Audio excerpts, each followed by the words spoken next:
Hello and welcome to the 54th episode of the Gochuucast. I don't have anything for us to talk about today, but Spad said he did, and so I'm going to push it on to him. Sure. Okay. What a terrible topic. Put me on the spot. Okay. Yeah, crazy. I think was it? It was like maybe 10 episodes ago. I don't remember. We had the ChatGPT creates a An anime? story. Yeah, anime. It was like story. It's a story. Light novel. An anime. And I think we talked about AI art like vaguely like a while back. Have you guys heard about the AI generated manga? It was from a few months ago. No. Does it like draw it too? Maybe Like, I have. I don't know. It's AI generated art. Yeah. Well, not just art specifically. Yeah, But there's a couple articles I have. like we've already proven live on this podcast in a previous episode that an AI can make a story. Yeah, it can make an average story. But yeah. So, well, the first article I was just talking about was the Shonen Jump editors. They developed an AI tool for manga writing. So this is like I guess like I want to say like more innocent uses of it, which basically helps them come up with like titles and like I guess like writing dialogue so that it's appropriate for the manga, like the speech bubbles and stuff like that. In general, do you guys have any like opinions on, let's say, would knowing a manga was written by AI or entirely by AI, would that influence like how or like whether you would read it or not, or would you just literally not care? If it's used as a tool, then I don't care. Like what it says here in this article, like they might use it to shorten dialogue to fit in a speech bubble. I don't care. I don't give a fuck. If someone wrote the dialogue, it's like, okay, I'm gonna let this AI decide the best way to potentially word this so it fits on the page, so you don't have to pull like a Hunter x Hunter and just have like 20 pages of dialogue or something. Then I don't care. I don't know if I'd be fine with an AI writing an entire thing. I think it maybe like one off, like kind of there's the AI V2 or whatever. It's funny for now, but if that's like becomes a main staple, right. I don't think I would be very interested in it. Wait, what's the name of the AI VTuber? Nero Sama. Oh, okay. Like it would influence me to try the manga, but consistently reading it, I just find it hard to believe that I could really get into it. Yeah. I think I'm kind of the same way. I think for me, I guess we'll talk about it a little bit more because I have some other I think the most I guess the most discussed use of AI is like AI art, obviously, right? Yeah, don't look at her background. I think we stole it anyway, or the first one was just a Gochuucast pictures, so I figured, like, if I'm not going to pay for something anyway, I don't mind, like, creating something unique. Yeah. AI art to me is so impressive. Like, AI storytelling is also impressive, but it's, like, when an AI is writing a story, and this is part of the reason why I don't think I can get into an AI manga, it's taking all of this information it's ever seen with stories and regurgitating it. That's like the way that AI learned. Yeah. So it's very difficult for it to make its own concept. Art is not something where you need to necessarily be original in the same way. You just have to, it has to look good. And I think some AI art looks really good. Yeah, it does. Do you think an AI would be able to write something compelling, or do you think it would just write a shonen manga?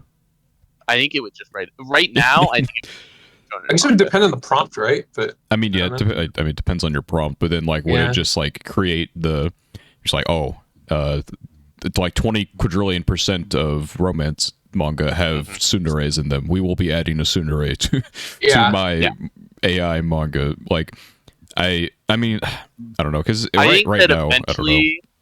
I think eventually there might be a point where an AI can write a compelling story, similar to how the first chessbots were no better than humans, and then now chessbots can, like, if you can force a high-end chessbot to a draw, you're one of the top 5 Exactly, players yes. in the world. I don't even know if it's like possible to really do that, like, because it's going to know the perfect choice every single time. Yes, exactly. Because it's basically a game of math at that point, which I find a little different than storytelling. But you would essentially have to make the perfect play every turn, which theoretically possible. It's technically because like the computer can do it, you can do it technically too. But yeah, it's the fact that you're not. The computer doesn't need to think about it while you do. Like a guy like Magnus Carlsen could force a chess bot to a draw, but he couldn't do it consistently. No, right, correct. And he couldn't beat a chess bot. I don't think anything anyone could ever beat a chess bot. Oh, chess bot could maybe beat a chess bot. Yeah. So I think chess bots would just always draw each other, but maybe unless there's like a big difference between them. But I do think that the idea of a story writing AI eventually getting to the point where it surpasses like human writing expectations is theoretically possible, but I can't imagine it. Honestly, I think the like top tier storytellers would be fine, and I think they'd always be better than an AI personally. But I think all the people who write isekai would be out of a job to be over. I'll agree with that.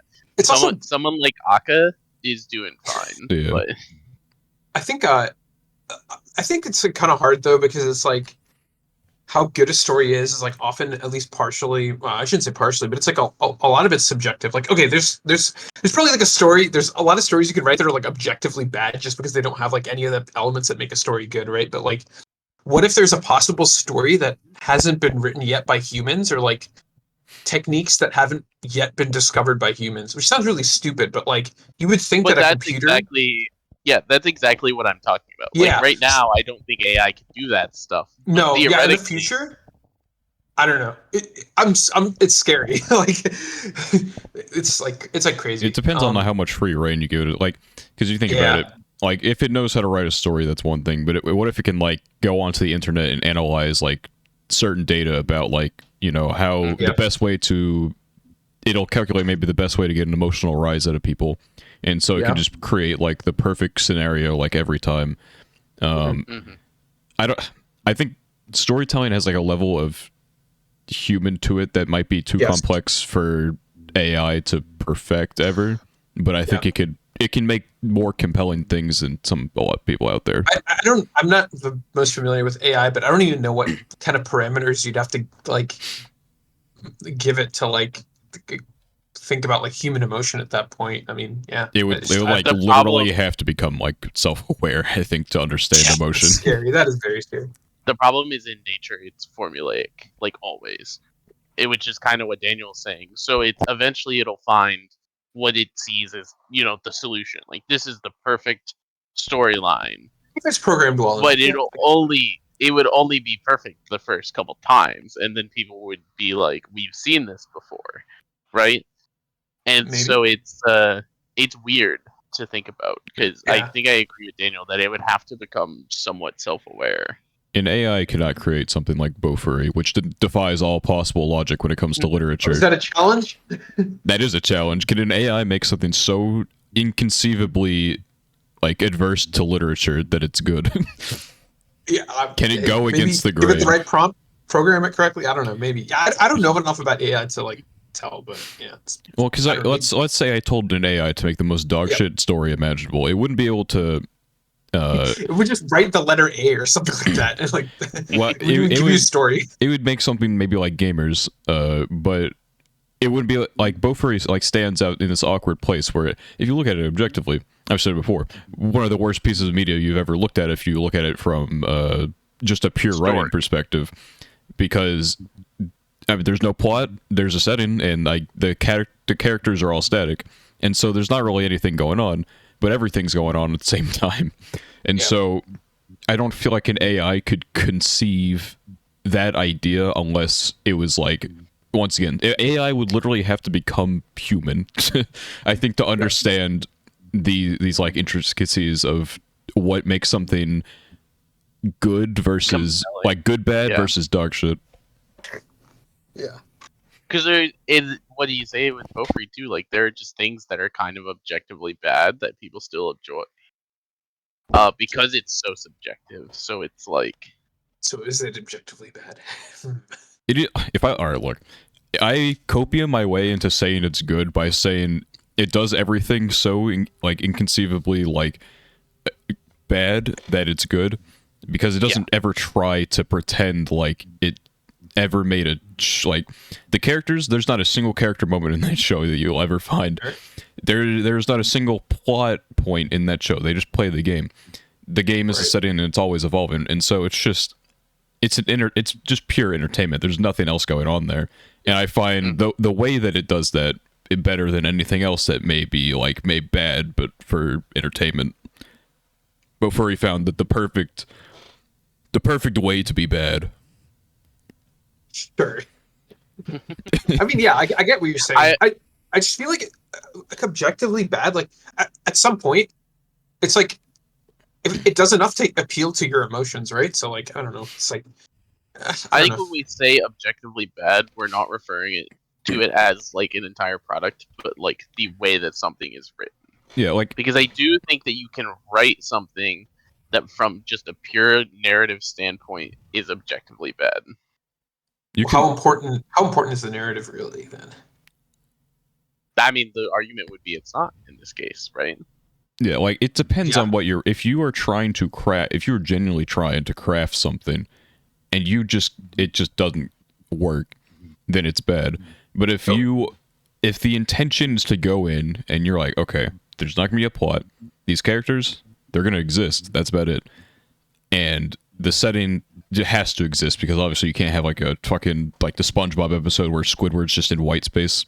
If you, I don't know if you remember the fucking Future episode or whatever, where he's traveling through time and shit. Yeah. But unless you have a setting like that, then it has to exist in some capacity. So you take every element and put it at its most basic, untouched layer, and you put it all together, and that's what Bofur is. And that's what makes it good. What makes something objectively bad is if you're genuinely trying. You are trying to have a plot. You are trying to develop these characters, but you just don't do it in a way that is makes sense. It's like the Mickey Mouse episodes you'll see with anime all the time, where there'll be a side character, they don't fucking do anything for 5 episodes, but then episode 6, that's their episode. They get their one character moment, so they try to force you to care about them, but no one gives a fuck because they haven't done anything, and it's kind of like forced love. It's also, and I think this really matters in the context of the idea of an AI writing actual stories in manga to be distributed, not just as a thought experiment.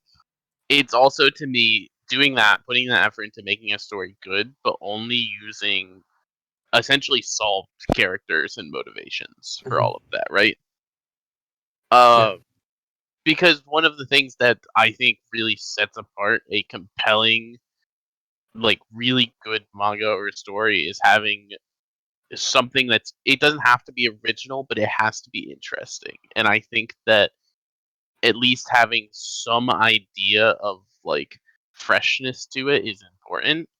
And the thing that I would worry about with AI, especially at this current point in time, would be being able to make characters that, even if they're going to be, derived off of these tropes that we've seen dozens upon dozens of time, they still have to have something that makes them a little fresh. Yeah, I just don't know if unless an AI becomes self-aware, I don't think it could ever. I don't think storytelling is among the skill set a computer can. Yeah, maybe not. Yeah, we'll see. It's progressing really quickly, so I think there's a chance that we could see in our lifetime a fully AI created manga or light novel or something that is at a level where it is very consumable and compelling. Yeah, I think it could definitely make something. Yeah, I don't think it'll be peak though, unless AI just does advance that fast.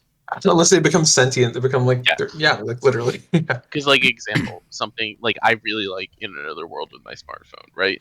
But there's nothing about a series like In Another World with my smartphone that could not have been made by a highly advanced AI.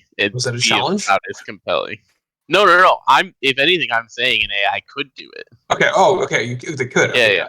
I'm saying it's like, I mean, I like the In Another World of my smartphone series, but the dude calls up God in like episode 4, just on speed dial, and it's Hey, like got it. funny things like that. Sure. I liked about the series. A lot of people hated the fact that it didn't. To me, it didn't feel like it took itself that seriously. Some people will say that it was exactly what Daniel described as something trying to take itself super seriously and just falling flat. That's a different debate. But this is the type of series that, like, this level of writing, I could see an AI reaching in our lifetime. Easily in our lifetime. Fuck, give it a year. Give it a year. Smartphone can be AI generated. Challenge, you get it. Okay. Yeah, fair. Even like I guess a harder one in our lifetime, maybe like a Konosuba, where it's got a lot of gimmicks, a lot of funny things. Yeah, that'd be really hard. Can AI understand parody? Yeah, I will say Konosuba's characters are not as tropey as I think they feel, because their gimmicks are so outlandish. Yeah. They're like the most extreme versions of the worst possible people that they could be. Exactly. I think those two are fun examples because, like Daniel was saying, they're parodies, and I think parody is something that's so hard. I feel like that's actually terribly hard for an AI. Do you think so? I think parody is like the first game. No, I think if you think about it, like, I feel like irony and like parody and like, I guess parody in this case would just be like kind of an idea, but like those kinds of things are like very advanced concepts that we take for granted as like humans. Like, it's just very hard to communicate without like understanding context of other things. I don't know. Maybe an AI can do that. I don't know. But I think my point here with pointing those out first is that I do think an AI, to get to the level where it's writing stuff like a Vinland Saga, things that are like good and people love them, and interesting, compelling things happening, the Attack on Titans of Vinland Sagas, stuff like that. I think it would need to be able to have an understanding of concepts like parody and irony. So to me, that's a stepping stone. I don't necessarily know that that's like the first thing, but I do think that so hard. if AI gets to the point where it could write a funny, because right now AI can write a generic story that is like not super compelling, but exists, and it can tap into tropes and stuff like that. The story makes sense, and it's like, it's not gibberish at least. So it's like, yes, the hurdle to parody and irony is really big, but to me that is, in my mind, the next step it would have to hit before it could get to writing really good content. Yeah. Because I think it needs an understanding of concepts like that to really get to like the high level stuff. Yeah.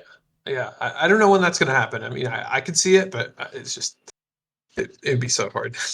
The problem is, realistically, we can't even fathom how fast so many of these technological advantages.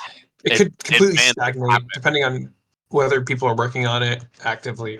I mean, they are working on it actively, but I don't know the rate of progress of like AI and stuff right now. It could completely stagnate, or next week they could drop an AI that's able to write the next Oshinoko. Yeah, or we could be stuck here for 30 years, and if we put in that story the prompt that we gave last time, it could spit out the same story 30 years from now. We never know. Yeah, exactly. And that's like the thing with technology, but I think we're at a point in time now where at least we've seen technology in the past 30 years progress so fast that we at least have a concept of like, there's no real limit to where technology can get. The only limit really is time. How long is it going to take? I agree. It's hard to know. So I think we're all on board that like this AI tool that helps, I guess, the convenience more or less of manga writing is like okay, but the next steps we're not totally on board. And I think I actually found another article. I don't know if you guys have heard of this. Maybe you have. this manga called Cyberpunk. What is it? It's freaking like the Cyberpunk. Cyberpunk Adventure Runners. No, it's I know. I literally no. There's like an English name. Cyberpunk Peach John. Best. Cyberpunk Peach John. Have you guys heard of this? Cyberpunk Peach John? You're gonna Yes. link the article. I will link it. Please, I will link it for you. Okay. Just speaking of words. Yeah, no, I know. I don't even understand the name, but all the art is entirely made by AI. And this is the part where I'm like, yeah, what the fuck? That's ugly as hell. I don't know, man. That's ugly as shit. That's what I'm saying, dude. And you just know, like the thing about AI art, if you guys have seen it, which I'm sure you have, the fingers are always like. It really struggles with hands. There's a video that explains why, and I haven't watched it yet. I'm gonna watch it after, like later today. I have to see that. Like, why is it that they can never like, or it's like very hard for them to get like 5 fingers? To be fair, a lot of people who draw humans, both like real like American style arts, manga arts, cartoon arts, figures. Any exactly, any like actual anatomically correct humans that people draw, one of the hardest things that almost every artist has ever said they have drawing is hands. Yep. So probably for the same reason that AI. I mean, the AI probably struggles for the same reason. It looks different. It looks different because it looks goofy. Because we'll see them have like 7 fingers and an extra arm coming out and stuff like that. Oh yeah, some of the early stuff, like it's gotten a lot better, obviously, over the past even like 2-3 months. But some of the early stuff, this is crazy.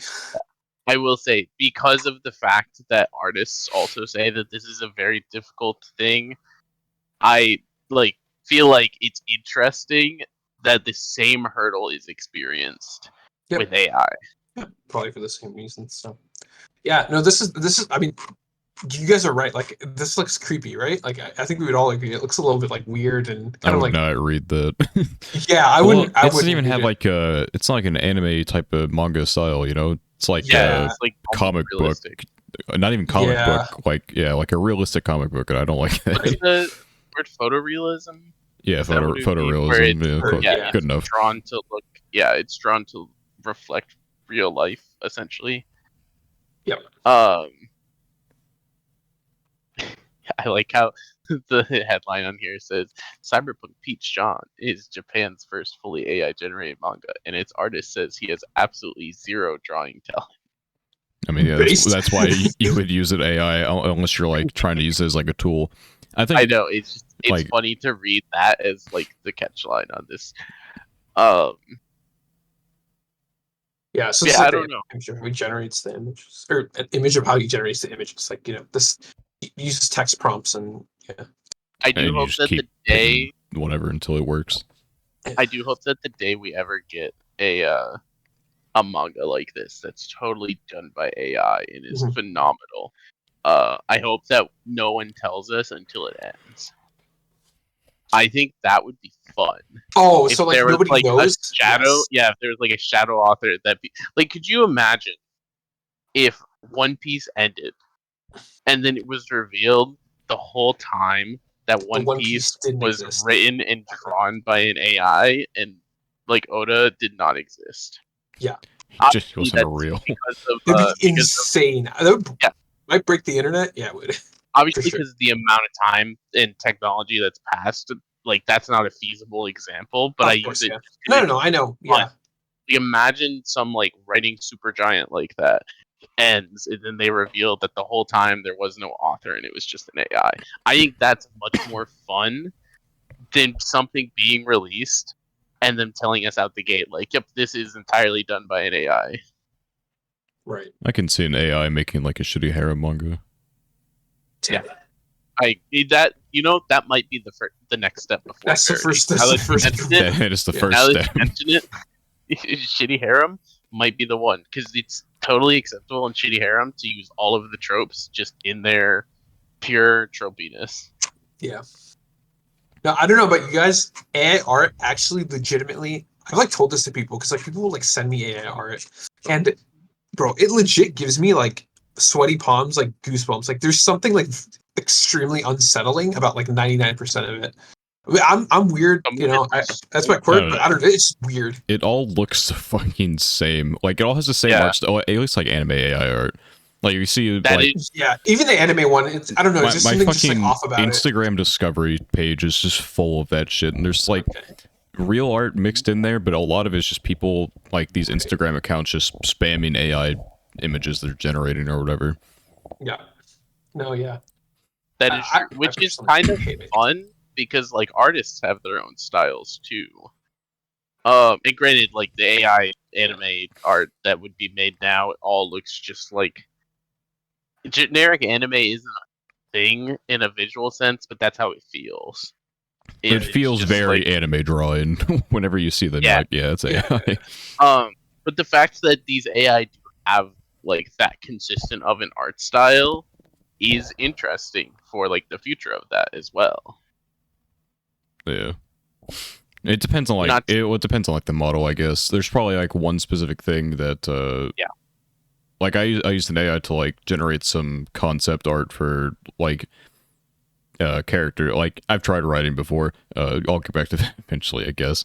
But you know, I'm like, you know, I'm not writing this actively right now. Let me see like what I could like make these characters look like, and it used to like the same general art style for most of it because you know it's the same AI. So I guess there are other art AIs.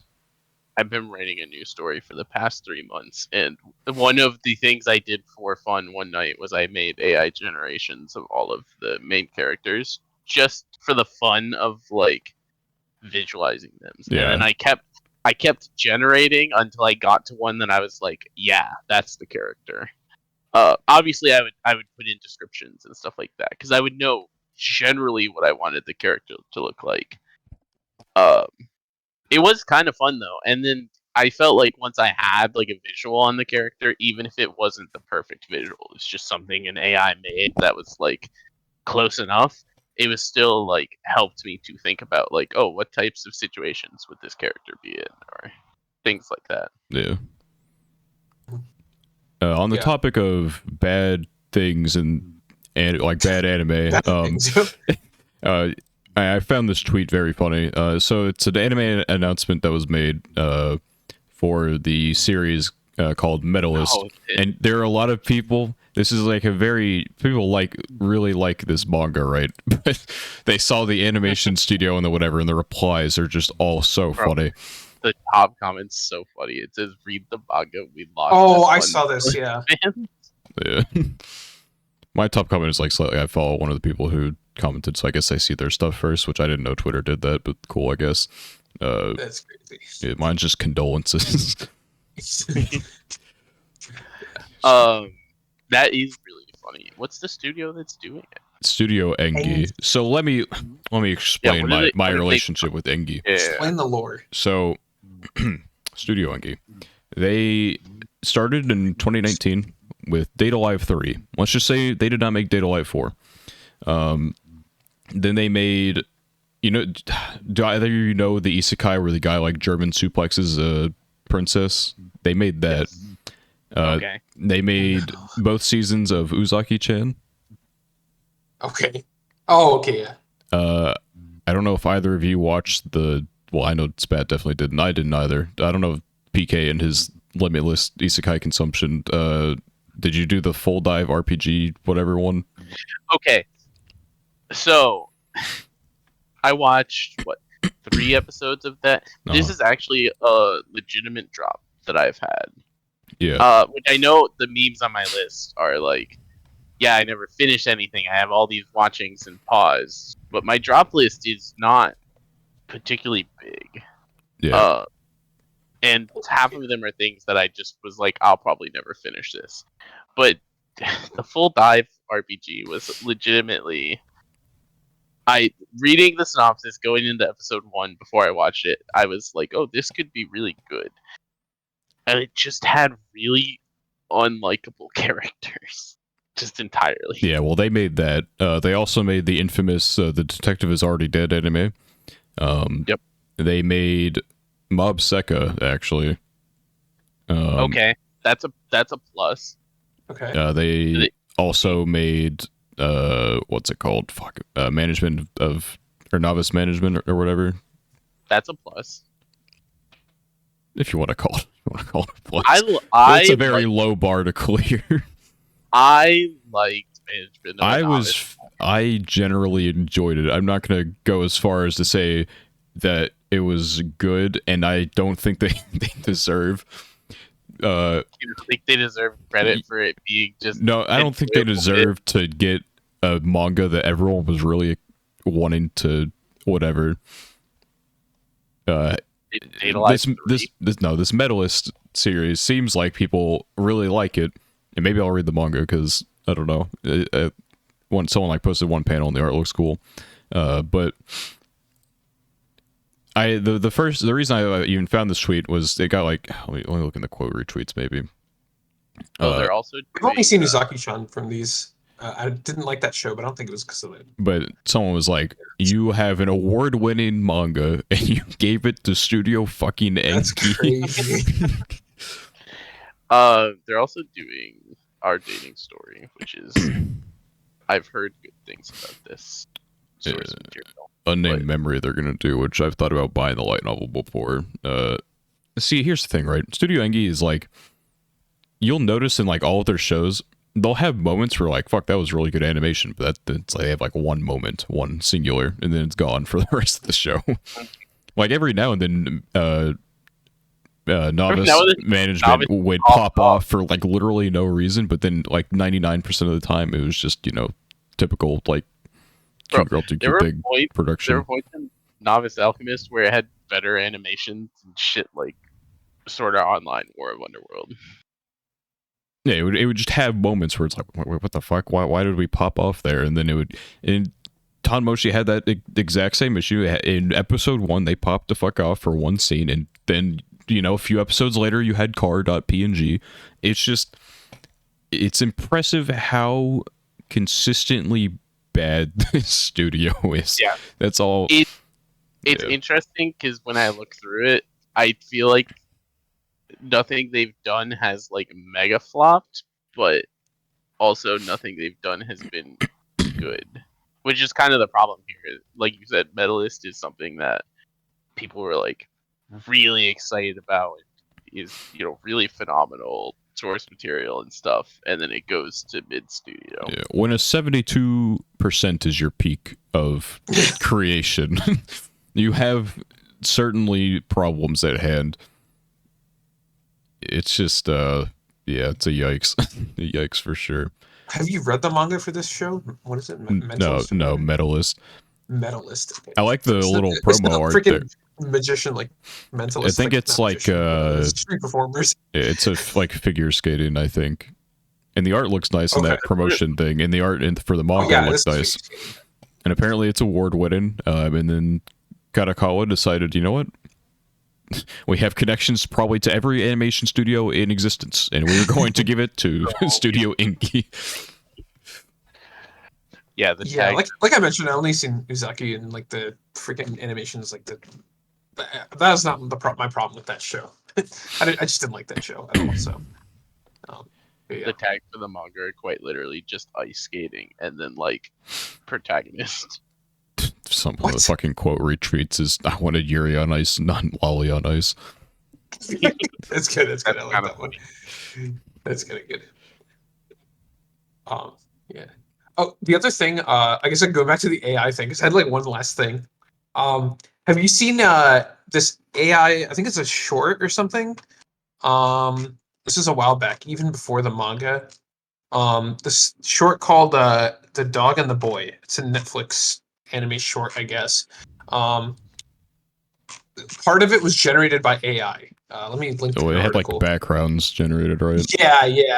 Yeah, I saw that. Didn't they look like dog shit though? I can't remember. Yeah. This is an interesting art style. I don't know how I feel about it. Yeah, it's I'm trying to open this picture. It's like zoom in, like but it's like CGI, like shadowed 2D. Yeah. I think the shadow part is like, yeah, it doesn't look like horrendous, but it's just like it just looks off. Like I think that's like my main issue with like AI art. It's like not even that it looks like bad, but like sometimes it's just off. Yeah, I mean, it looks like they sketched it human, Yep. and then the AI colored everything, which I still don't. Just do it yourself. No, I think if I recall correctly, if I was reading the article correctly, there's like a shortage of I don't know, labor or whatever. Fucking. No. It's to help the anime industry, which has a labor shortage. I guess it was like an experiment, kind of, to see like how it would be received, how it would work. Yeah, I don't know. It doesn't seem like it was received very well, so I don't know. I don't imagine it being very popular moving forward, but we'll see. There's a quote at the bottom here from Miyazaki, Studio Ghibli co-founder. Yep. I would never wish to incorporate this technology into my work at all. I strongly feel that this is an insult to life itself. That's crazy. I don't feel like anime. I mean, some will. I think some will, because actually, you know what? Maybe not. I don't know, because I feel like nowadays it's more and more important for anime to not look like dog shit, and so whenever you have a high quality production, you're not going to want to AI generate it. You're going to want, someone actually working on that. I agree. Even like the dog shit isekais of the world nowadays look really good, and so it's really hard to get someone with just a good story and mediocre animation. Yeah. I don't know. I agree. I'm pretty skeptical, but at the same time, it's like, damn, in 2 years or whatever, if it's like gotten good enough, I think somebody will try it. Somebody will try like an entire anime like completely made by AI. Someone will try it. People aren't gonna like it. No, I know. I don't think it'll be received very well. Well, at least initially, but like I don't know. Someone's crazy is gonna try it. Yeah, this is once again what we were talking about earlier. Like in the infinite span of time, Sure. or in even the shorter term span of like the next 50 to 100 years, it's very doable and very likely it will happen. It's just a question of, will it happen after the technology has progressed to a point where it's done well, or just to a point where it can be done? I do wonder how acceptance of AI will change, because there's obviously a lot of controversy now. Yeah, I don't know. It is interesting because at first, for everyone, it's really cool, right? The AI can make all this, and they start thinking about all of the stuff AI is doing, and people are hitting this point over the last several months a lot, where they're kind of like, it's starting to get kind of scary. It is. I don't share that opinion as much. I get it though, because it is fair and it is true that like AI is progressing at a very frightening rate, and it makes you wonder like what the limits are, if the limits are, and that's a scary thought. Yeah, I mean, I feel like with the current culture of the youth, where everyone's like, man, fuck corporations, and corporations are going to be the one who try to take advantage of this stuff. Like AI music is becoming a big thing. Like, the music companies were freaking the fuck out because someone AI generated Drake singing an original song someone made, and it got blasted. It was getting blasted off the internet because obviously they don't want that. But you know damn well, if they had the option to AI generate Drake songs, they would. You don't have to, to bring them in. Maybe just pay them royalties or something. Yeah. And so, I don't think people are going to want that.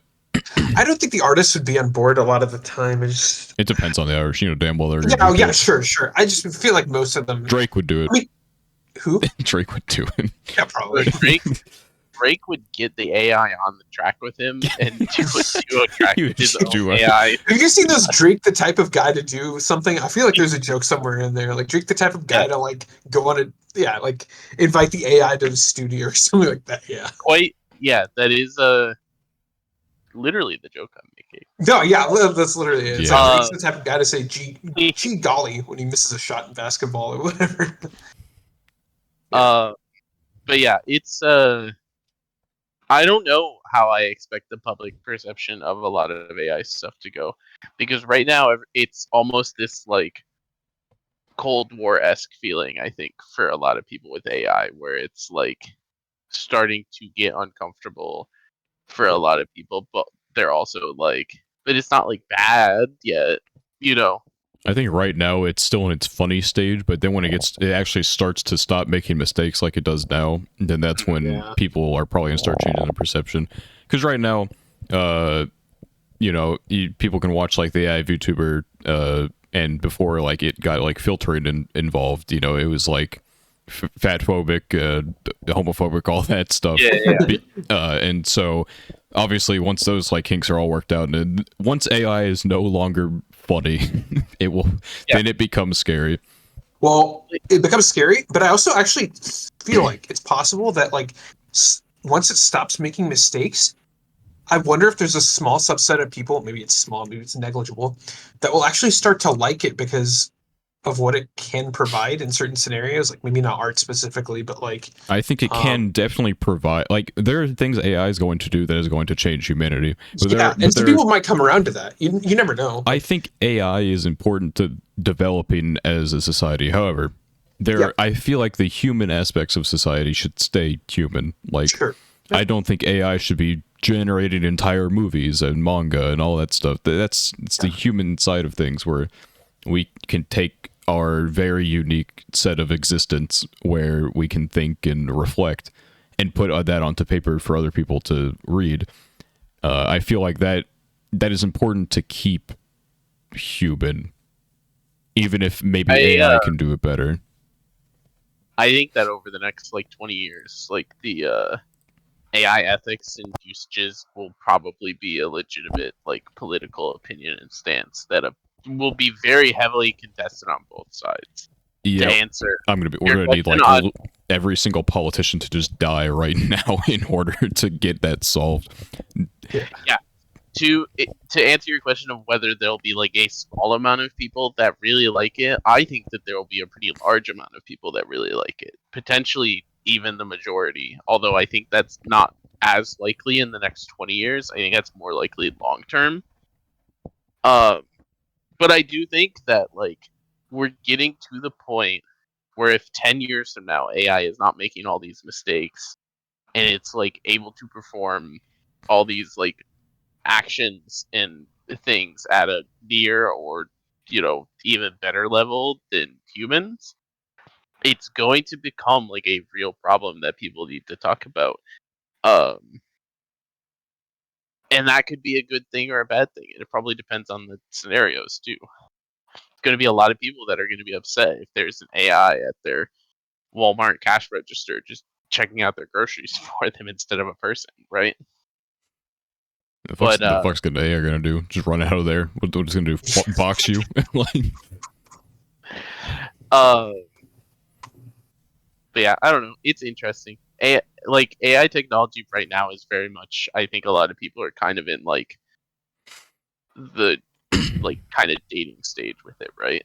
Where it's cool, it's awesome that it's able to do the things that it does, but the potential of it can go very good or very bad, and I think a lot of people don't know one which direction it'll go, whether it becomes like a great asset to society or a hindrance to society, and then two, um, if it scares them too much, the idea of the direction it goes and the repercussions of that.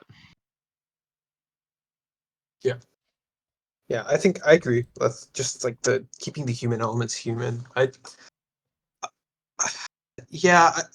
don't know. It's just I'm not too knowledgeable also about like the public perception of AI. I think because I know it's been controversial, but that's like all I hear, right? There's been debates and stuff like that, but like I don't know about any statistics, like what percentage of people like AI or what's percentage of people like, because there have been a lot of topics or ideas in society that have been like seen as bad, and then like 20 years later they're like people are okay with it, right? So I don't know. It'd be interesting to see how it progresses over the next few years. So that's all.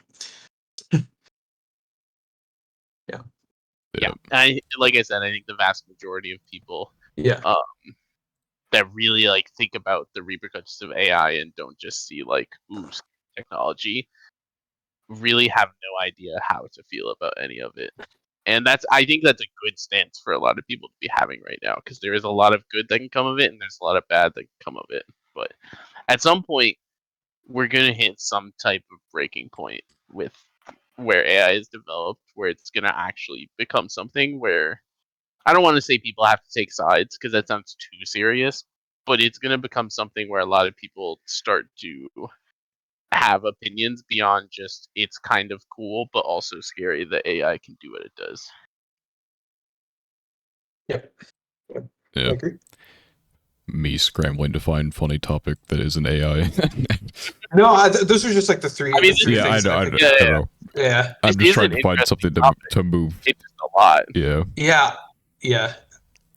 I just figured since we talked about it a little bit before. The only thing I can think about today is I spent 2 hours watching clips of the Oshinoko episode that came out yesterday. It's such a good episode. Okay, I'm excited. You haven't watched it? No, not yet. How far have you read? I don't know if. No, I stopped reading, so I've just been keeping up. Yeah, but how far? How far did you go? I was like chapter 40 or something. I don't know. He should have read this. 40 is where the anime is going to. I'm giving you an estimate. It's like, I mean, yeah, it could be. Yeah, I don't actually remember. 40 is where the anime is going to end, I believe, based on the. Did you finish the reality dating show? No. Oh, so. Okay. So maybe it's like 40 minutes. Like, yeah. You're probably in like you're in like the 20s, but yeah, it could be. I mean, yeah, that I mean, we're gonna be safe. We're not gonna talk about the. We can save it for the. I'm just gonna keep up with the anime now. Like, maybe I'll read the manga later. Yeah. After funny enough, the season 2 already got leaked. Is gonna happen. So yeah. Oh shoot! Really? Yeah. Yep. Yeah. But yeah, episode 6. Some of my favorite contents from reading the manga were adapted in this episode, and it was adapted very well. Really well. That's all we really. And we can talk about it with our. A lot. Yeah. But we'll save it for the Kubo to come back. A little bit different from the content in episode 6. Kubo came back. I have not gotten to watch the episode yet, but I'm really excited to have Kubo back because it was delayed for 7 years. So it's a pretty long time. I don't know how long was it delayed. 2 months, 3 months, 2 months. It was airing in what's it called, winter, and then it got put on pause until the start of spring season. It was like halfway through winter, and then and then it started to air again, like from episode 1, and so it took until middle of May for it to get back. Japanese audience that watches TV, Kubo's been back for almost 2 months, but we don't have that luxury. Years. I have not watched episode 7 yet, but I'm excited to have it back because Kubo is really nice, and it's sad that it was just gone for several months. Yeah, because I feel like that it hurts the hype a little bit. If I wanted my Kubo Nendo to exist, it probably needed to not get delayed. I don't know. You never know. It's also kind of hard to like I'm ready to get back into watching Kubo, but now I'm in this schedule of like watching other stuff, right? And I'm in this groove with like the Pokemons, the Oshinokos, the Yamada-kun, which has been really good this season in my opinion. And I think we've talked about it some, but the Yamada-kun has been one of my favorite things I've watched this season as well. I've liked it. I don't know if I would say 999. Okay, yeah. Gotcha. I feel like my top 5, if I go strictly on new things, which I don't even know if I'm looking at my shit here. Well, I guess Vinland Saga would be in the top 5 there, but in terms of new things, Oshinoko would be at 1, and then probably like Insomniacs at 2, and then it'd be like a toss-up. I'm not watching Insomniacs. I'm not watching Skip and Loafer, which are 2 of the ones that at least in our friend groups, like everyone talks about. Yeah, I'm not watching Skip and Loafer either because it wasn't on the list, and now we're halfway through the season, and now everyone's calling it good, and so too late, too late. I will not be adding it to the watch list at this point. And like 3 and 4 is probably a toss up between Heavenly Delusion and Hell's Paradise. I feel like I need more payoff from Heavenly Delusion. Like Heavenly Delusion is fucking wild every week. I will give it that, and it has good production quality. I need to see the payoff, I guess, for me to determine how much I really care about it. I don't know. I don't know what I'd say for number 5 though, because if I'm not including Vinland Saga, it's like a major toss-up. I think for me, it's been Oshinoko, Dr. Stone 1 and 2. And then it's probably Yamada after that, maybe? I haven't watched Vinland Saga yet because our group watch all decided that we're just going to do a mega binge of it. Which, now that we're 15 episodes behind, I'm kind of scared of. But we've gotten this far, so we might as well get the mega binge of 20 episodes all together. Yeah. Vinland Saga did...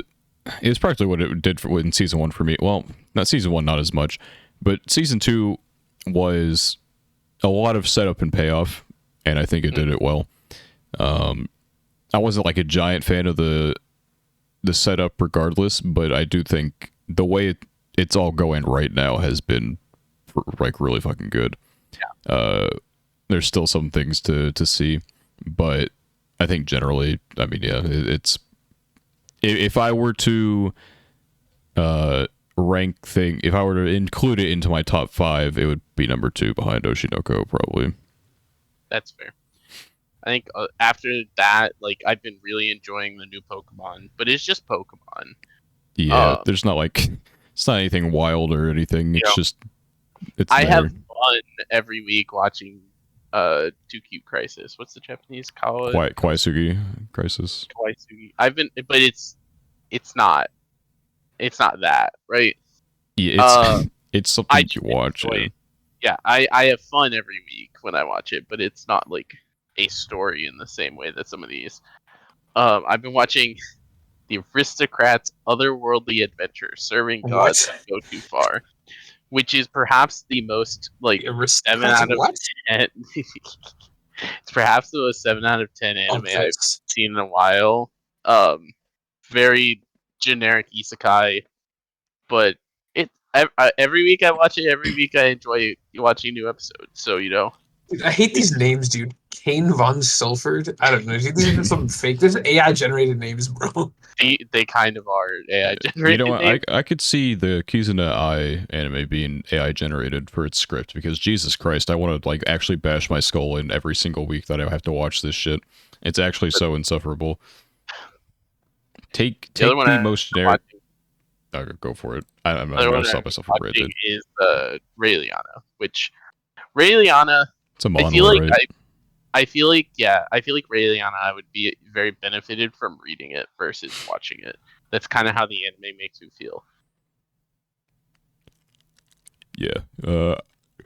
Sorry, I had to sneeze, and so I had to mute there for a second. I see. But it's been good, but I feel confused at times. Just kind of by the way that some of the characters exist, and I feel like in a written format, maybe the plot and the characters would make a little more sense to me at times, because sometimes they do, and then other times it's like I don't really know what they're cooking. Yeah, like it's a manhwa, yeah. Yes. Okay, so yeah, I mean, I get, because like Tower of God was a 12-episode anime and had to go through like 70 chapters of manhwa, which obviously you can't fucking do. And so I don't know how much that anime you're watching is skipping, but there's probably a lot of context left out of whatever you're doing. That is a good point. It looks like 5 episodes have gone through about 24 chapters. Doesn't sound bad, 18, but at the exact same time, 18, I haven't read the manhwa, so I don't know. 18 chapters, and then it had chapter 24 in episode 5. Yeah, I do wonder, like, I don't know, I always feel bad when stuff gets skipped. And just because, like, can you tell if it's like rushed or not? Because I feel like sometimes when anime like adapts from manga, I think everybody knows that, but like sometimes it just like feels like turbo rushed. Like they'll just like skip like random parts, and then they'll like a character will be there that you've never seen before, and like they'll be there for like 5 seconds and like, where is this guy coming from? It's interesting now because you're seeing some like Quintessential Quintuplets is doing this and Horimiya is doing this, where they're going back to things that they skipped and adapting them. I think Quince is just getting like OVAs out of it, but I think Horimiya is going to have like a full-on season, I think, out of it. Maybe not. I have to look at the thing. I don't know how much information they've given about it, but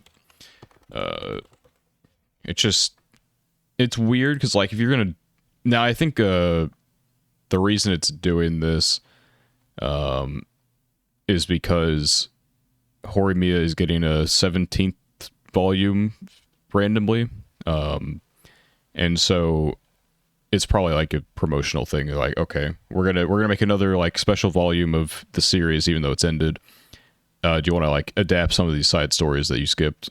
Because I mean, they in the Horimiya anime, they just went straight to the fucking end of the manga, which is over. It's over 120 chapters. They're not gonna. Obviously, you can't do that in a single anime without skipping shit. So,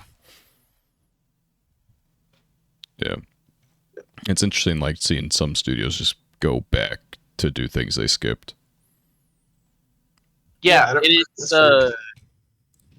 I don't know how I feel about it, but I also haven't read any of the Horimiya content. I guess it's okay if there's not like I mean, does skipping and going back, does that mess with like the timeline? I mean, if it doesn't mess with it significantly, if it's like a series of like, I don't know, short story arcs. Yeah, like in Horimiya, it'd be like, then it makes sense. It'd be side stories. I just feel like for a lot of things, just with like a plot, like a normal.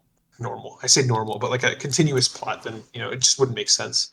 But I guess for some stories, it doesn't matter as much. Yeah, makes sense. But going back is like weird. That's just I don't know. Horimiya was it turned from a romance into a slice of life basically at some point, and so it made enough sense to skip things. I mean, the anime skipping to the end was probably fine because they skipped the downfall of Hori's character, so they got out of there. What I've heard a lot about is that a lot of those middle chapters didn't like fuck up the characters, but they felt like they were not developing anything, and if at worst were making things worse for a lot of the characters. Yeah, so. Hori's masochist arc did not end, and it never needed to start either, so I just don't understand. I don't know where that came from.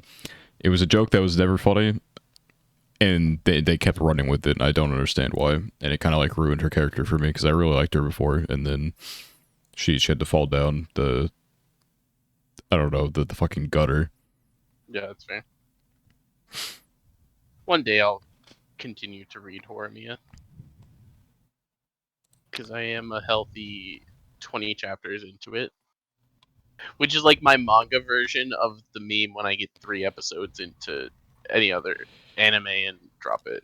It's my 20 chapter manga limit.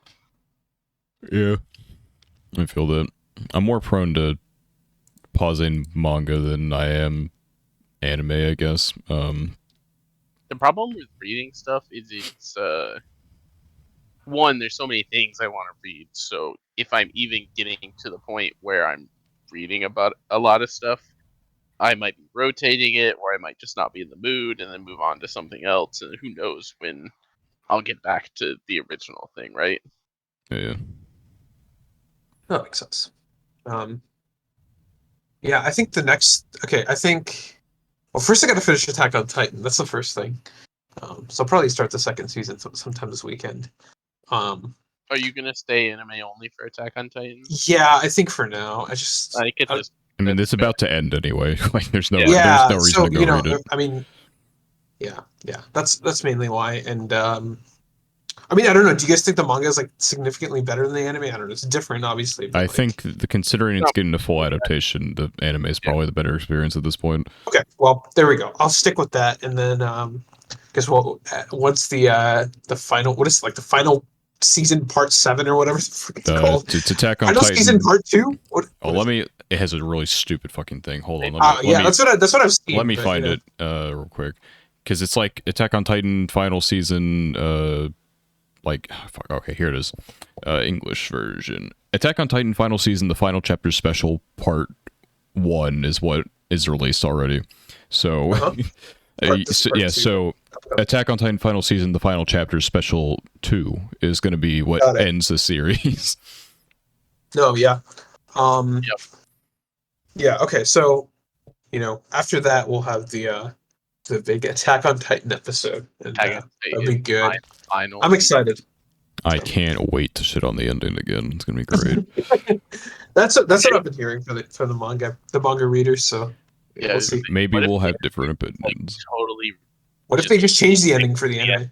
Yeah. If they change the ending, I hope they make it good. That's all. There's like no shot. There's no shot there. Because my understanding, with the general opinion of the Attack on Titan ending, is a lot of the people I'm close to and talk to don't like it, but the general public seems to be very like a lot more mellow on it, where it's like it was an ending that worked. It depends on who. If you look and talk, if you talk to people generally, most people I don't think liked it too much. If you look at anime Twitter, they fucking adore the ending, for reasons. I look at it as a character assassination of everything I thought was good about Attack on Titan, and it fucked it up like right at the end, and it was really upsetting to watch unfold. The problem for me when I went through all of it was I had already kind of fallen, and I've said this multiple times on the podcast, that there was a point in time I really liked Attack on Titan. By the time the ending and everything happened, I had really just kind of fallen out of too much interest in it. So to me, I didn't particularly like the ending, but I was just kind of like, it's an ending that serves its purpose and makes somewhat of sense.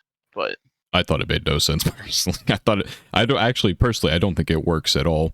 That's fair. For a multitude of reasons. I think it could have worked, but there's a way that Isayama wrote some of these chapters that makes it not work, and so I didn't like it at all. And it was a painful few months to like watch happen, because you'll see something happen, you're like, I don't know how I feel about that, but it'll be fine. And the next chapter happens, you're like, it's not over yet. We still got one more chapter. And then the final chapter, like, oh, fucking damn it. And then you release the extra pages from the when the volume released, and everyone's like, oh, fuck. God dang it. Extra pages are always so funny with stuff, because you always want more like real content, and you always end up getting like just a checkup on characters and stuff. I didn't read any of the extra Attack on Titan stuff, but I always think it's funny when series that have ended release like a special chapter or something like that. Yeah, I wouldn't say the final chapters ruin the series for me, but I will always heavily criticize the ending. I think if I was still into Attack on Titan as much as I had been at like my peak, and then I read the ending, I probably would have a pretty similar opinion to you. But I think at the point where it ended, I was already so just out of interest with Attack. I was about to ask when the peak was, but I don't want to be spoiled. I'm just gonna keep watching. I have too many questions. I think it was covered. Yeah. Well, everything has been covered by. It's not Attack on Titan final season. The final chapters, special 2. That's for sure. Yeah, exactly. So, I mean, different people are gonna have opinions about when the peak was. Yeah, exactly. I still think even after the peak, where I think it is, I still think it's very like it was still very good, obviously, but I have my opinion on where the peak is. And, I mean, that shows from my annual list, I guess. And this will definitely be a conversation that we'll have after Spat finishes, so we can. No. We'll talk about it comprehensive, whatever, however many seasons there are, and because then we can actually talk about, like, Daniel and I can talk about why we thought this part was the peak, and you can talk about why this part was the peak and stuff like that, right? But right now, we can't say any of it. So don't say anything. Don't worry about it. We'll get there. Yeah. It's just vague statements. Yeah, I'm excited. Vague statement. I have I consider it to be one of the greatest scenes of all time. It's hanging on my wall. So. Oh, okay. Ooh, not the wall. The wall. Yeah, I've been trying to decorate the wall because I have my shelf or whatever. But my room is like relatively big, and so I like to hang up things every now and then. I had like a Philadelphia Eagles thing that's been hanging there for a while, but then I started to add there's the scene that I just hinted to. I got a ReZero one. I just added an Oshinoko thing on there, so that was fun. My biggest thing is my living situation is so fluid lately. That I always consider wanting to, decorate and put stuff up. Obviously, I have a few like Nendos and stuff like that. Yeah. But until I feel like I'm in a permanent living situation, I'm always like, I don't want to go through all the effort of like setting all that up and opening the Nendo boxes and stuff like that to actually get them on a stand, and then end up having to just take it all down. I do not touch them at all. I cannot move them. They're so, you don't think they're hard to put together, but then you put together a Nendo and you're like, oh, correct, exactly. God. Like if I even so much as fucking breathe near the maple Nendo, she is dropping her shield, and I'm gonna have to spend 5 minutes trying to put it back into place. Yep. Yeah. So it's for that reason that I'm like, my room right now is very bare until I'm actually set up in a spot where I'm like, this is my spot for an extensive amount of time. Yeah, I feel like wall art, so like command strips are a very powerful tool. You wouldn't think something so small would be so powerful, but they're a very useful hanging tool. Yeah, I don't know, because I ordered because there's no good fucking Oshinoko wall art go figure. Like just came out basically anime wise, and so I got something custom. It's like the general promotional material with the with Eye on the stage, basically what I used for my thumbnail for my video. And the thing it came on was like it was a canvas, and so it had the things to like hang up on like the wall nail, which I don't know why anyone would ever nail their wall at this point in time. No, technology has advanced to the point where you can put tiny little sticky strips, poster stickers or whatever. Yeah, like the command strips are a very incredible thing. Yeah, no, you already said it. I just couldn't think of the word. Okay, yeah, command strips, right? No, actually, I use Velcro for they're like Velcro patches or whatever. Like, yeah. Similar thing. I mean, that's kind of what like command strips are. Like you stick them together and then like no. Yeah, I use command strips for like the smaller things, and then I have like a Yu-Gi-Oh mat that I have on my wall that it's like very heavy, so you can't use like heavy relative to like a poster. With enough command strips, anything is possible. Yeah, that's true. I think I have a Code Geass poster. I have a Code Geass poster. That's the only anime poster I have. One command strip can hold like 8 pounds or something like that, I think. Yeah, it depends on the size, but I think it's the weight and also the area, because I mean that's just going to depend. Yeah, if you get a large strip, you can hang up. It can hold 16 pounds with one of them apparently, and the smaller ones can handle up to 4 ones. So I think I use like smaller ones on the canvas or whatever, but I used like 4 of them, and so it good enough. Okay. Even if it did fall, it's not like I'm stupid enough to like put it over my head while I'm sleeping or whatever. So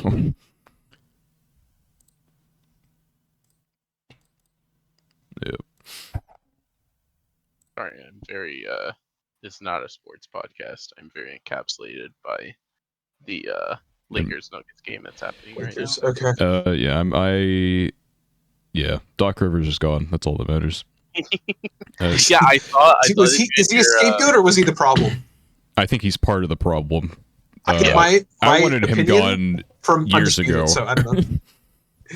Well, I wanted him gone last year. Okay, understandable. I saw the Discord set up with your status being sacrificed Doc Rivers, and I was like, "Well, he's gone. You got it." Yeah, there was a tweet earlier that I posted in Sports Ball. Fucking if Doc Rivers goes to the Bucks and beats the Sixers in the second round, I will Twitter live stream myself jumping off the Comcast building. I could see it happening. I'd be so mad. I'd actually never watch basketball again. Yeah, I don't know. The Sixers are the last team I need to win that I actually pay attention to.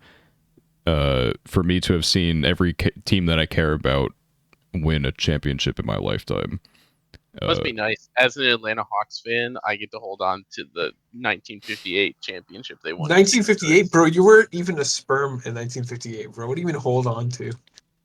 That's all we got. We got one. Not even Detroit Lions fans holding on to like the NFL championship. I don't even know they won any of those. They did. Okay. The Lions did win a lot of NFL. They did, yeah. Way back before the Super Bowl. However, it's different. Yeah, it's different now. Those don't count. Those don't count on the records books, yeah. They're not cool enough. No, they're not. Yeah, I've seen the Eagles win their first Super Bowl, which is super cool. Kentucky basketball is a very storied, college, so there wasn't much to prove there, but they did win one in my lifetime, so that was cool. Sixers need to get to fucking work. Must be nice to see your college basketball team make it to the championship game and win. Yeah, I mean, it does get rough sometimes because like Kentucky basketball made it to the championship again in a year they really probably shouldn't have, and they end up losing, unfortunately. But then the next year when they went fucking crazy, they choked the fucking Final Four game against Wisconsin, and that was devastating. I still remember the run with Anthony Davis. I remember that was like the year before it was the final year of high school. That was crazy. That was fun to watch. University of Michigan has an overall record of 1-6 in NCAA championship games. Yikes! I watched 2 of those losses in my lifetime. You're like the Bills. Like they lost 4 Super Bowls in a row. Yeah. Except you at least have 1 championship to the name, as opposed to 0. But that is insane. Like that's gotta be so depressing. You're like, this is our year. This is our year. The thing is, it's like it's one thing to lose 4. That's insane. But to get there 4 times in a row is like so impressive. Like to get there 4 times in a row is insane. To lose 4 times in a row is even more insane. Yeah, it just shows you like, okay, it's just like best of ones. Like, I mean, it's just like it's there's a lot of variance involved. Best of one is like a very fun format. I understand why best of 7s exist. I mean, football has to be best of 1. If you had 7 football games, no, I agree. It would be insane. Yeah, but like I'm just saying that like this is like something I've been thinking about so much, just because I'm a freaking like skeptic, cynical, negative guy. But it's like a lot of times people attribute teams getting hot, which is it can happen, of course. I'm not saying it doesn't, but it's like a lot of times it's literally just variance. Like if you give a team a 30% chance to win any given game, if you play 3 games in a row, it's possible that they win all 3, right? So like sometimes just things go your way. I don't know. It's just how it happens. Momentum, momentum exists, yeah, for sure. Like watching the Kentucky run before the year where they were like 38-0 or whatever, and then choked the Final Four. Watching that playoff run was insane because we're going against Wichita State. They were having a year where they hadn't lost. They had not lost a single game, and our dumbass walked into their stadium and won. And then, and literally like the next 3 games. Literally all come down to the wire, and every single time from the exact same spot. Fucking which Harris twin was it? I don't remember which one. One of them would always just hit a 3 at the exact same spot at the very end of the game, and we'd win and like limp into the championship. It was just such a crazy run. Obviously, it didn't end well, but yeah, I don't know. Stuff like that is why best of ones are fire. I do love a run where it's just a limp into the championship. I don't know, some of my favorite runs are the ones where I look at all the games that a team's gone through, and I'm just like, how the fuck did you like survive? That's what makes best of ones fun sometimes. Yeah. The variance helps the team that dominates. Reviewer. Yeah, or even seeing the teams that upset, just seeing the teams that were like just barely good enough to keep surviving. Yeah, it makes it more exciting. You'd never see a 16 seed ever win. It's like it literally never happened if it wasn't best of 1, and so that's what it does add that level of excitement. Yep, for sure. Because it's only ever happened twice in the history of the tournament, and that's in 1 game. Like the number 1 seed would not fuck up against a 16 seed, like 4 times or whatever if you had that kind of system. Yeah. Which, to be fair, it's kind of crazy that we've seen a 16 win twice in our lifetime now. Yeah, it went from nothing happening to Virginia lost, it's, and then it's crazy. And Purdue. Yep, it is insane. Just funny because like people were just calling Purdue a fraud 1 seed anyway, so it's kind of funny to just see them lose immediately. Yeah, like no one had any faith in Purdue, and they still underachieved. Which I don't know. I didn't think they were going to be doing really well, but I didn't think they were going to do all of that. You know? Yeah, it's a friend of we were in literature class, and a couple of classmates had to give a presentation, but they didn't do any like whatever at all. Like they were not prepared, and so they get up there and they basically like they try and show like the shit they slap together, and teachers like, what the fuck is this? And you know, it was a rough whatever for them. But the teacher's still like, all right, does anyone have any comments? And one of my friends literally would never talk about, he would never give a comment on anything. But he said, I had no expectations and I was still disappointed. And I think he got bonus points for that comment, which is funny. But yeah, that's just like Purdue in a nutshell, I guess. I almost went to Purdue, but saved myself. Yeah, I also almost went to Purdue. That's funny enough. There's a world. Have we talked about this before? There's a world where Spat and I both went to Purdue. I mean, yeah. There was also a world where Grex and I went to Virginia. There's a world where Spat and I went to the same college, and it's this world. We did, but like we didn't know. Yeah. Oh, I wasn't in Lexington at the time because of COVID. I just staying at my parents' house. So even then, like. Dude, I pass by Louisville all the time. We should get lunch sometime. Oh, we doxed it though. That's crazy. Oh shit! I'm kidding. I don't care. We doxed in the freaking in the port episode. Don't even blame. We absolutely did not dox. We specifically stayed away. Edit this part out. You can edit this part. I'm not gonna edit that part out. I don't care. It's not that big a deal. I'm like 90% sure. Me when the people who already know where I live know where I live. I don't know. Yeah, I don't know. It's fine. I don't care. They're like major cities too. Yeah, so it's not like where no one's gonna fucking find us. Yeah, it's not like we're naming the city of 200 in the middle of fucking like. Yeah, people are gonna come knocking at every door. Anyone who would like to attempt to come find me, I have a weapon in every corner of my room. So Jesus Christ, they made another 3. Nuggets are taken off. It is now a 9-point lead. Yeah, I don't know. It was expecting it to be a close series. I think they'll maybe lose 1 at most. I think the Lakers are frauding. I think I said Nuggets in 6, and the main reason for that is because the Lakers have been really good in the second half of this season, and I find it hard to believe that they will lose. That they will lose all 4 of the first games. I don't think they'll get swept, but I think they will not win more than 1. The Nuggets are really good at home, like 34-7 for the season. Have not lost at home in the playoffs yet, and they have home court on the Lakers. And that's not even counting the fact that they're still pretty good on the road, right? Like the odds of the Lakers also protecting home court are not particularly great. Yeah, I think they will win the 2 at home. They will lose 1 on the road, win the other one, and they'll come back home, and then they'll win that one too. Also, update: Michael Porter Jr. also hit a 3-pointer since I said that they hit live updates. And now it's 12-point game. People are gonna know the exact time that we recorded this episode if they care to watch sports. Yeah, which they don't, but they could. Everyone's already tuned out of the episode. Yeah. Yeah, we've been talking about sports for 15 minutes. Yeah, sports ball. Water and Spaz are listening, and everyone else is left. No, they're watching the game, so. Yeah, I don't know. I don't need our updates. It's been a fun game. I like sports. One day we'll have a sports anime episode. Okay, I have to watch a sports anime then. I think I already asked you this already. I mean, I think surely the answer is eventually you both watch Haikyuu. Okay. That's like that's the next one after Attack on Titan. Yeah, I was gonna say that doesn't necessarily have to be an immediate thing. I just think of the sports anime that people really enjoy and would want to hear about, Haikyuu is like the poster child. Okay. Got it. That's the next one after Attack on Titan.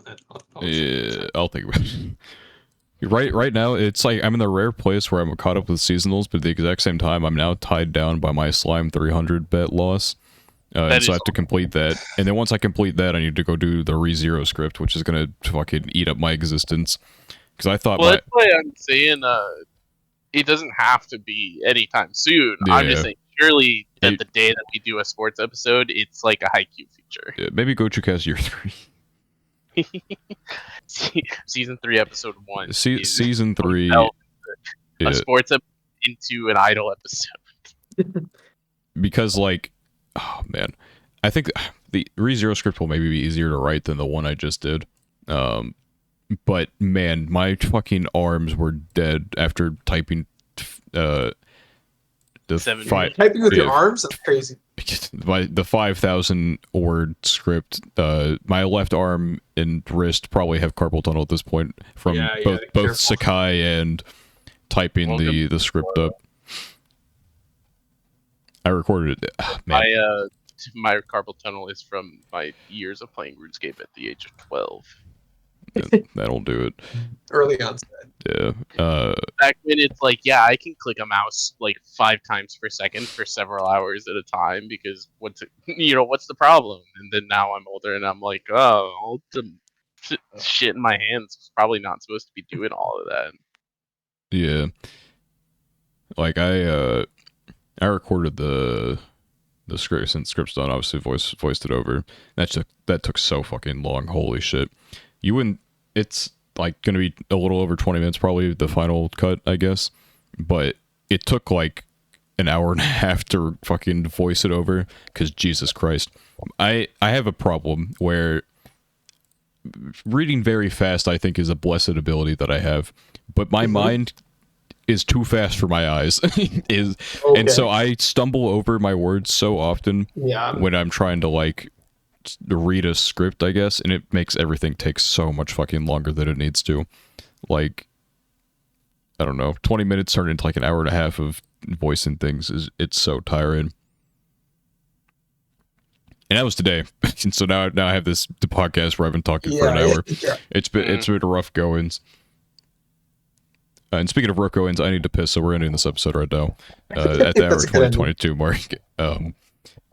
So if you enjoyed, you should subscribe here to the YouTube channel. If you're on audio only, you should follow on whatever platform you may be.